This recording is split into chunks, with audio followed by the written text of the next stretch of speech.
Hi dear students, this is Brijesh Dubey. Welcome to star education. Dear students, आज के इस lecture में हम स्टडी करने वाले हैं difference between physical and chemical changes. देखेंगे कि फिजिकल और केमिकल चेंजेस में क्या डिफरेंस होता है।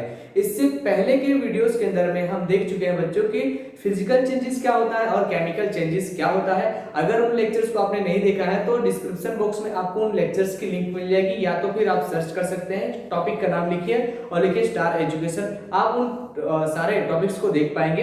तो और इसके अलावा इस लेक्चर के अंदर बच्चों कुछ स्पेशल टाइप के फिजिकल और केमिकल चेंजेस के हम एग्जांपल्स को स्टडी करेंगे।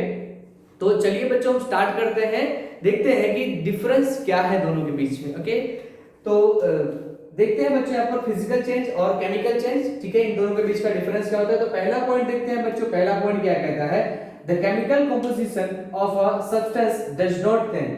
ठीक है, तो क्या होता है कि यहाँ पर जो केमिकल कंपोजिशन होता है, ठीक है ना, केमिकल कंपोजिशन किसमें बच्चों, तो फिजिकल चेंजेस के अंदर में वो किसी भी सब्सटेंस का चेंज नहीं होता है। अच्छा, तो अब केमिकल में क्या होता है, the chemical composition of substance change. तो बच्चों केमिकल चेंज के अंदर में क्या होता है, उसके जो केमिकल कंपोजिशंस होते हैं किसी भी सब्सटेंस के, वो क्या हो जाते हैं, चेंज हो जाते हैं। तो पहला पॉइंट हो गया है दोनों का। सेकंड पॉइंट देखते हैं बच्चों, मोस्ट चेंजेस आर रिवर्सिबल। तो ज्यादातर जो चेंजेस होते हैं क्या होते हैं, वो रिवर्सिबल होते हैं। ठीक है, इसमें बच्चों डिटेल में ज्यादा नहीं जाऊंगा, क्योंकि प्रीवियस जो लेक्चर्स मैंने बताए हैं उसमें दोनों को मैंने दोनों के लिए अलग अलग लेक्चर्स बनाए हैं, उसमें अच्छे से मैंने इसको एक्सप्लेन किया है। ठीक है, और उसके सामने वाले में देखते हैं केमिकल चेंज में क्या कहता है उसका पॉइंट, तो मोस्ट चेंजेस आर इरिवर्सिबल। तो यहाँ पर जो ज्यादातर चेंजेस होते हैं कैसे होते हैं बच्चों, इरिवर्सिबल होते हैं। ओके, थर्ड पॉइंट देखते हैं, no new substances are form. यहाँ पर नए सब्सटेंस जो है फॉर्म नहीं होते हैं। एग्जांपल के तौर पे अगर बात करते हैं तो आइस में से वाटर में से स्टीम बनता है, या फिर वेपर की अगर हम बात करते हैं, वहीं पर अगर हम स्टीम को थोड़ा सा कूल डाउन करते हैं तो वाटर बनेगा, और वाटर को और भी ज्यादा कूल करेंगे तो आइस मिलेगा हमको ऐसे। तो यहाँ पर हम देखेंगे कि यहाँ पर क्या चेंजेस हुआ बच्चों, तो स्टेट में चेंज हुआ। स्टेट में change that is physical change, ठीक है, केमिकल चेंज नहीं माना जाता। तो यहीं पर न्यू सब्सटेंसेस आर फॉर्म, यहाँ पर न्यू सब्सटेंसेस जो है वो फॉर्म होते हैं। ठीक है, एग्जांपल ले लेते हैं, पेपर टू एस। अब पेपर को आप एक बर्न करोगे तो उसमें से क्या बनेगा, एस। बट क्या एस में से फिर से पेपर मिल पाएगा, तो नहीं मिल पाएगा, हम सभी को पता है। ठीक है, तो यहाँ पर ये जो बच्चों डिफरेंस हमने देखा, ये आपको एग्जाम्पल 2 से 3 मार्क्स के अंदर पूछा जाता है। आप ये यहाँ से डिक्टो कॉपी करके वहां पर लिख सकते हैं। ठीक है, तो चलिए अब हम चल रहे हैं जो मेन इस लेक्चर का, ठीक है ना, मोटिव है, दैट इज कुछ स्पेशल टाइप के हम यहाँ पर एग्जांपल्स देखते हैं। कुछ हमारे जो स्पेशल टाइप के एग्जांपल्स हैं उनकी हम चर्चा कर लेते हैं फटाफट। तो एग्जांपल्स देखने जा रहे हैं, जिसमें से पहला एग्जांपल हम लेने जा रहे हैं, that is burning of candle. तो बर्निंग ऑफ कैंडल को देखते हैं कि बर्निंग ऑफ कैंडल जो है वो किस टाइप का चेंजेस है।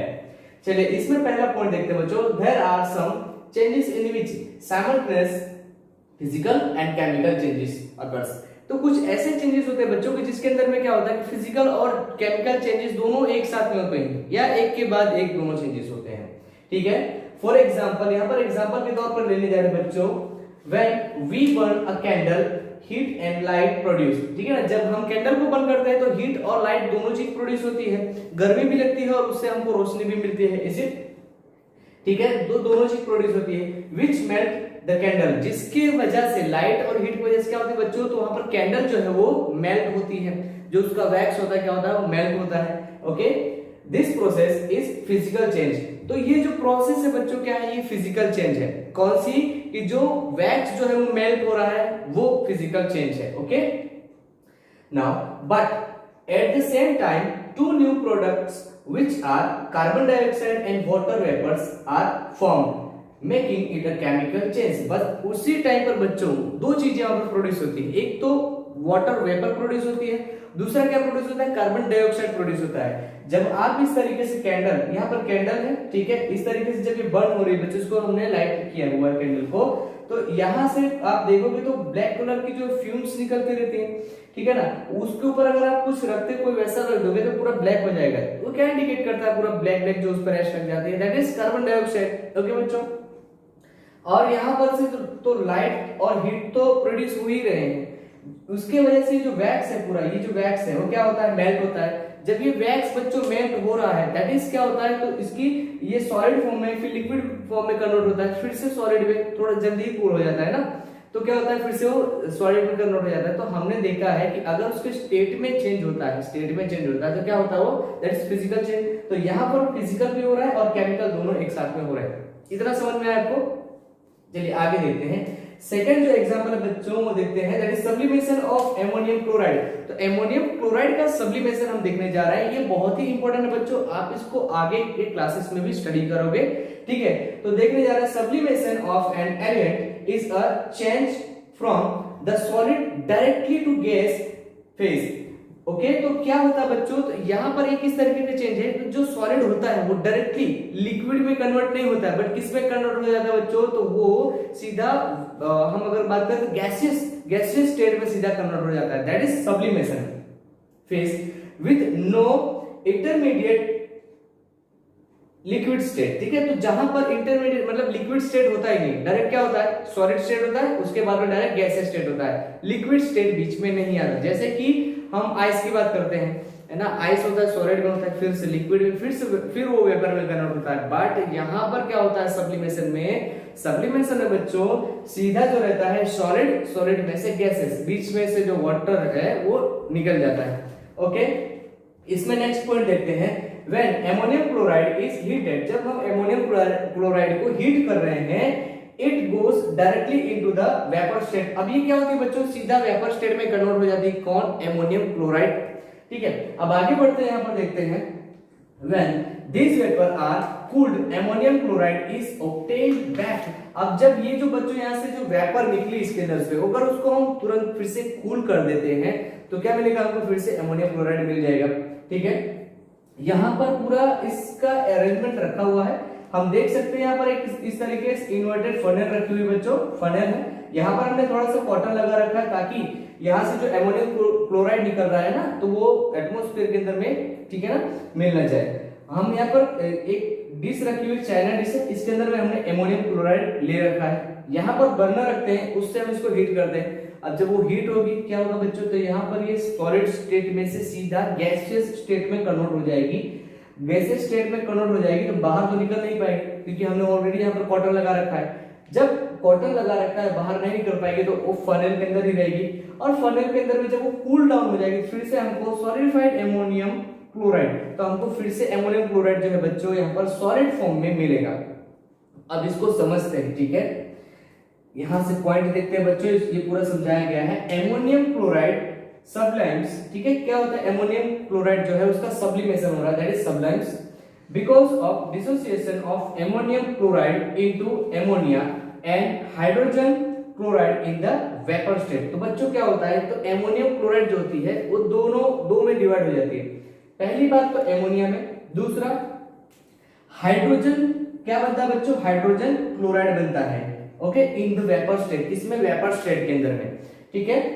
ओके, ऑन कूलिंग जब इसको हम कूल कर रहे हैं, कूल हो रहा है, ammonia and hydrogen chloride recombine to form ammonium chloride again. अब जब ये कूल होता है तो उसके बाद में फिर से हमको क्या मिलता है, एमोनियम क्लोराइड हमको फिर से मिल जाता है। तो यहाँ पर अगर हम इसको देखते हैं बच्चों, तो ये क्या हुआ, तो फिजिकल चेंज हुआ, फिजिकल चेंज में से क्या हुआ, केमिकल चेंज हुआ। अब कैसे, अब आप कहोगे सर यहाँ पर तो फिजिकल स्टेट में चेंज हुआ, दैट मीन कि फिजिकल चेंज, तो केमिकल चेंज कहां से आ गया, केमिकल चेंज यहां से हुआ बच्चों। क्या हुआ, हमने यहाँ पर देखा कि एमोनियम क्लोराइड जो था वो क्या हुआ, एमोनियम में कन्वर्ट हुआ, उसके बाद में हाइड्रोजन क्लोराइड में कन्वर्ट हुआ, मतलब वहां पर जो बॉन्ड्स है उसके ब्रेकडाउन हुए, टूट गए, अलग अलग हो गए, वेपर स्टेट में कन्वर्ट हो गए। अब दोनों जब कूल हुए तो फिर से कंबाइन हो गए, फिर से उनके बीच में क्या हुआ, केमिकल रिएक्शन हो गई, और यहाँ पर फिर से हमको यहाँ पर क्या मिला, एमोनियम क्लोराइड मिला। तो इस तरीके से बच्चों ये जो हमने प्रोसेसेस देखी है, दोनों फिजिकल एंड केमिकल चेंजेस के एग्जांपल है। इसमें अगर हम दूसरे एग्जांपल्स को ले बच्चों कंसीडर करते हैं, तो दैट इज अगर हम कपूर को अगर आप रखे रहते हो पैकेट के अंदर में, तो कुछ टाइम बाद में ऑटोमेटिक कपूर वहां से गायब हो जाता है, इनविजिबल हो जाता है ना। तो ये कैसे हो गया, तो यहाँ पर सब्लिमेशन की प्रोसेस ये होती है बच्चों, कपूर जो होता है वो किस फॉर्म में रहता है, तो सॉलिड फॉर्म में रहता है ना। अब यहाँ पर सब्लिमेशन की मेथड के थ्रू क्या होता है बच्चों, सीधा गैसियस स्टेट में कन्वर्ट हो जाता है, तो बीच वाला जो intermediate state that is liquid state वहां पर नहीं आता है। और अगर हम अदर और एक एग्जांपल लेते हैं तो नेफ्थेलिन की जो बॉल्स आते हैं बच्चों, जो बाथरूम में रखते हैं ना व्हाइट कलर की गोलियां जिसमें से स्मेल आती है एकदम स्ट्रॉन्ग वाली, ठीक है, तो वो जो बॉल्स होते हैं नेफ्थेलिन के, उन बॉल्स को भी अगर आप पैकेट में रखे रहोगे कुछ टाइम तक तो क्या होता है पैकेट में से ऑटोमेटिक वो गायब हो जाती है।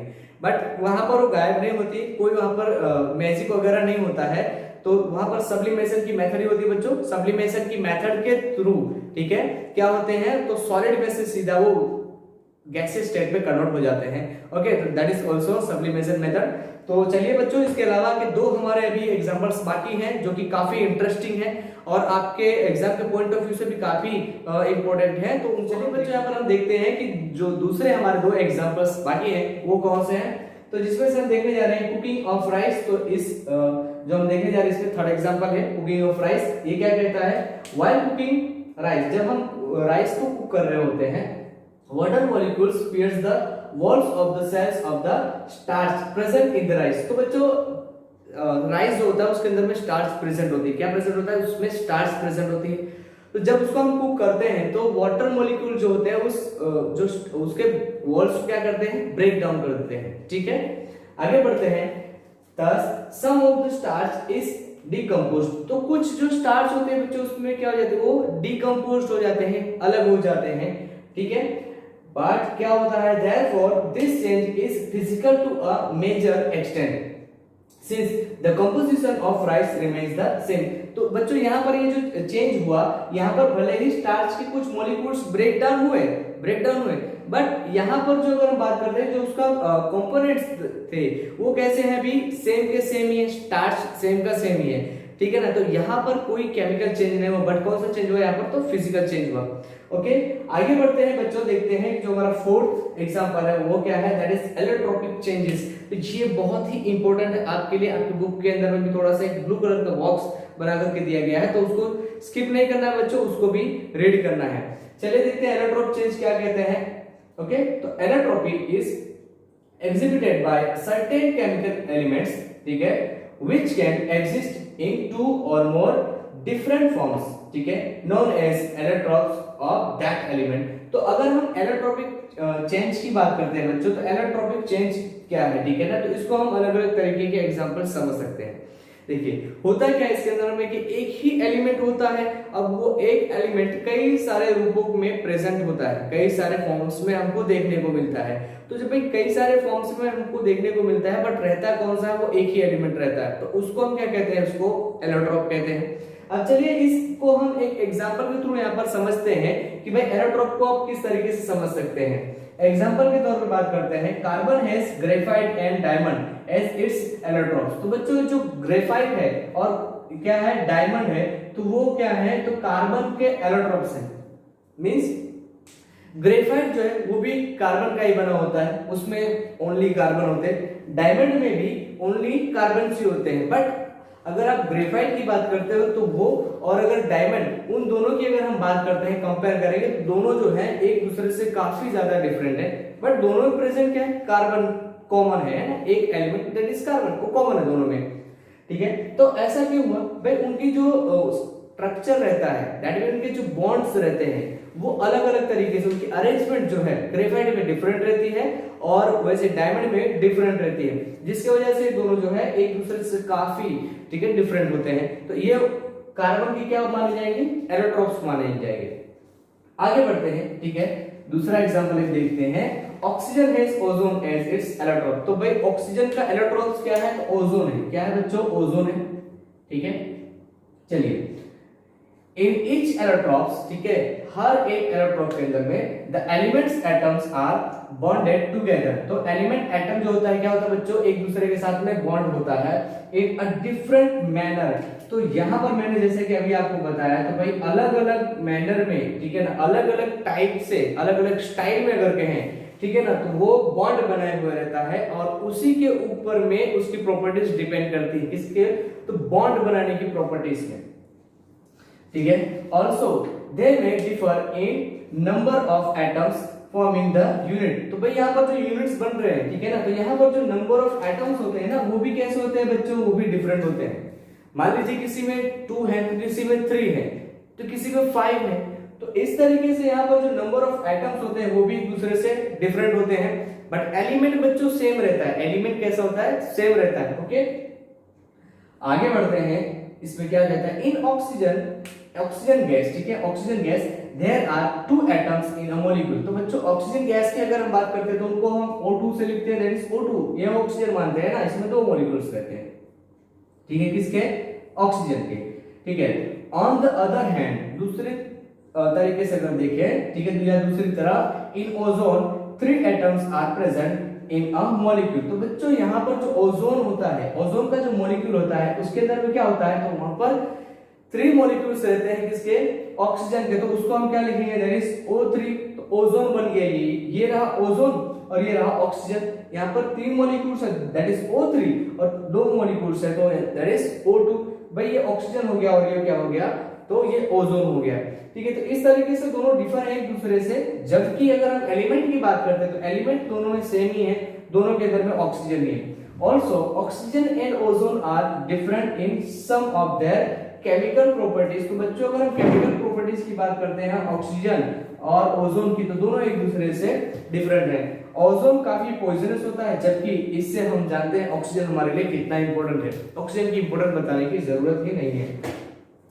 बच्चों आप ओजोन के बारे में, ठीक है ना, या ओजोन लेयर के अबाउट में आप हायर क्लासेस के अंदर में इसके अबाउट में थोड़ा सा डीप में स्टडी करेंगे।